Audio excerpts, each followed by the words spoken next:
With Capcom just dropping some amazing news that Street Fighter is going to be releasing a 30th anniversary collection with a ton of Street Fighter games on the PS4, Xbox One, and the Switch, I thought we should collectively, as a community, take a look at some really good fighting games. You win! Before we get started with this list, if any of you would like to do a follow-up video, we would love to see it. Make sure and upload it on YouTube and tag us and tell us in the comments so we can go find the video, because we are always looking for new fighting games. We love fighting games. So with that said, let's get started.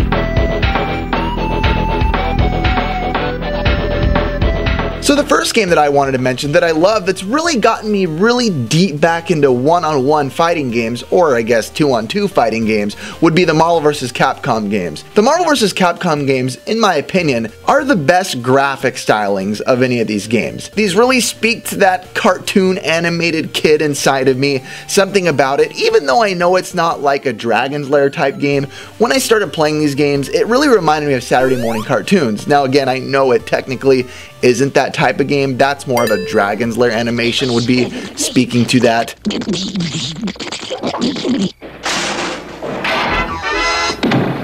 One of my favorite things about this game series is definitely the hyper combos and the super fast-paced animations that were brought to us in these games. I know that other games were doing this as well, but for some reason I felt like I was getting the most oomph and the most pow and the most punch and the most pizzow out of my characters. I know those words might not make sense, but there's something about the hits, the way they connect in this game, that feel like I'm really connecting and getting some solid hits in on my enemies. So this series has enjoyed broad appeal, especially in markets outside of Japan, and the game also did sell approximately 8.4 million units, and that's as of September in 2017. Oh, and my main combo of people that I usually pick is Ryu or Ryu with Mega Man. They're kind of the two I stick with. Perfect!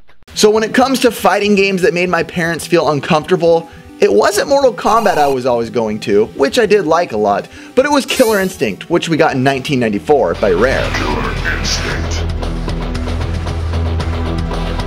I remember when I first played this game on the Super Nintendo. Now I know this isn't technically right by any means. It reminded me so much of the graphics, stylings of Donkey Kong Country. By the time I played Killer Instinct, I felt like I was playing some different hybrid version of Donkey Kong Country. Now I know that's not true, but that's what my brain thought at the time. I love the brutality of this game. I love the darkness of the game. I love that this game never really brings back any vibrance or happy or joy feelings. It kept it pretty much dark all the time. Something else I really loved about the Killer Instinct series is the announcer. I love his dark tones, kind of like I really respect the Smash Bros. Announcer of the game. I really respect the Killer Instinct announcer, the way he said Saberwolf and Orchid and Riptor. Killer Combo! Ultra Combo! Perfect. All those things made me feel cool and ready to fight. And also my favorite characters definitely has to be Orchid, is probably my number one.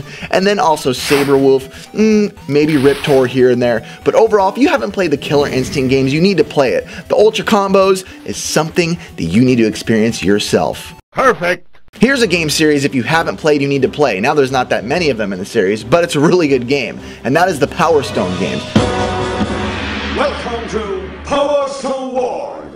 This first came out in the arcades. I think they were called the Sega Naomi. I might be wrong on that. You might want to check up on that. But then a few months later, it came out on the Sega Dreamcast. And what a cool game this was. It was different than a lot of fighting games when it came out because it wasn't your typical side view of 1v1 characters. Yes, in the arcade it was 1v1 where you could free roam. Something that was also really cool in the game is you could pick up a lot of things in the environment around you. It was very much an environmental fighter. I'm talking boxes, crates, tables, chairs. You could pick them up and throw them at your opponents. You also needed to collect power stones, and upon collecting 3 power stones, you would go from a more basic character to a more powered up character. So when the game came to the Sega Dreamcast, yes, you could still stick to the 1v1 style just like in the arcade, or there was a 4-player option. Now the 4-player option was a little crowded. It wasn't bad. I really enjoyed it myself, but I've heard other people say that it was a little crowded for them. So if you're going to jump into it 4 players, be a little warned that some people say it's a little too much. Overall, the game's beautiful. I love the graphics. I've kind of always loved the Sega Dreamcast graphics and what they do with any game really on that console. So if you like the Sega Dreamcast, you're gonna like the graphics on Power Stone. The characters all look really cool, and I think there's about a total of 10 of them. So if you have any interest in this game from what you've been seeing of the gameplay or what you've been hearing me say, I highly recommend checking out Power Stone. Perfect. Now the next one is the Smash Brothers games. This is a huge thing for us here at this office because we're playing Smash Brothers 24/7. But I will say, as far as 1v1, it isn't my number one choice of game. Whenever there's more than 2 players playing, I always love to jump into Smash Brothers. Now, I don't really need to go into what Smash Brothers is because I feel like everybody in the world knows at this point. I think the smartest thing Smash Bros ever did and Nintendo ever did was basically put every one of their big IPs into one game. It was such a smart move. You're getting fans from all different series into this game. So whatever you're a fan of, you're gonna dive into Smash Brothers. Only on Nintendo 64. You got really something different. A lot of people debated for a long time, is this a fighting game? With it coming to Evo, yes, it's kind of been locked in as a fighting game. I always considered it a fighting game. It wasn't the traditional sense, but it was still a fighting game nonetheless. Nintendo could have easily had this game suck and people still would have enjoyed it because of all the Nintendo IP characters that we all love in the game. But Nintendo didn't do that. Nintendo made some great games. Yes, technically the one on the Wii is the least favorite, but it's still a good game. We actually play the Wii one here all the time. And also it has spawned some amazing games like Smash Bros. Infinite, Smash Bros. Crusade, which is pretty good, Super Smash Flash 1 and 2, which is both great games. I personally believe the Smash Brothers games are some of the funnest games out there. One of the guys here, Raphael, considers the Smash Brothers games his favorite series of games in anything, everywhere in video games of all time. So we agree here, Smash Bros. Easily makes this list as an amazing fighting game. Perfect. And the final one I'm going to talk about today, I know there's a ton, is Street Fighter games. There are a ton of Street Fighter games. I am hyped on Street Fighter games. Now, I said earlier that one-on-one Smash Bros wasn't my pick.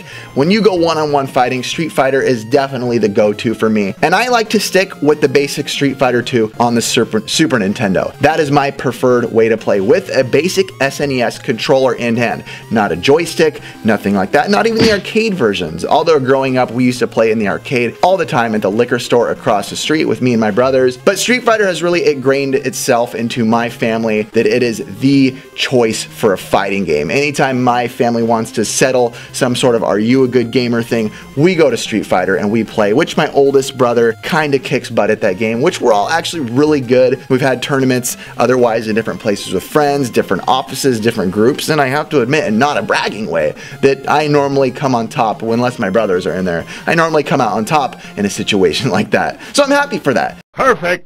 Before I go, I wanted to just holler out some of the honorable mentions, other fighting games I love, because I do love fighting games. Don't get mad if I didn't mention the ones you love. Like I said, I want to make this a community video. Tell me of what you guys like. Make a video. We want to see a video of what you guys like, your favorite fighter games. So with that said, let me holler out some of the fighting games I love. Honorable mentions. Here we go. Fight. Darkstalkers, Rival Schools, Tatsunoko vs. Capcom, Mortal Kombat, Injustice, Samurai Showdown, Tekken, Virtua Fighter, Fatal Fury, King of Fighters, and Soul Calibur.